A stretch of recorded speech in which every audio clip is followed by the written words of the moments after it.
আসসালামু আলাইকুম everyone, how are you all? I hope you all are fit and fine. তো আজকে যে টপিকটি নিয়ে আলোচনা করব সেটি হলো পার্টস অফ স্পিচের নাউন টপিকের প্রথম অংশ, প্রপার নাউন। তো প্রপার নাউন বলতে নির্দিষ্ট কিছুর নাম বোঝায়। যেরকম হতে পারে কোনো ব্যক্তির নাম, হতে পারে কোনো জায়গার নাম, কোনো বস্তুর নাম, কোনো প্রতিষ্ঠানের নাম।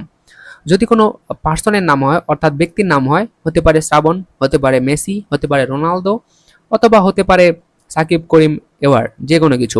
যদি কোনো জায়গার নাম হয়, হতে পারে কোনো শহরের নাম, ঢাকা, খুলনা, রাজশাহী, চিটাগং, যে কোনো জায়গা হতে পারে। কোনো দেশের নাম হতে পারে বাংলাদেশ, নেপাল, ভুটান, জাপান।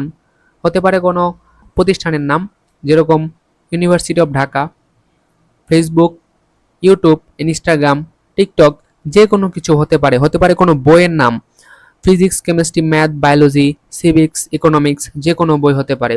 হতে পারে কোনো মোবাইলের নাম, আইফোন, শাওমি, রেডমি, রিয়েলমি, যে কোনো ফোন হতে পারে।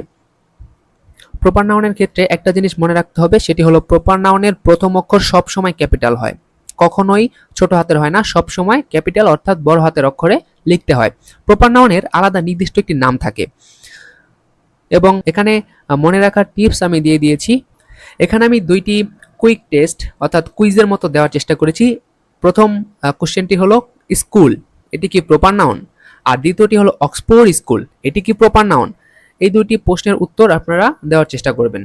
তো ভালো থাকবেন সবাই, আসসালামু আলাইকুম।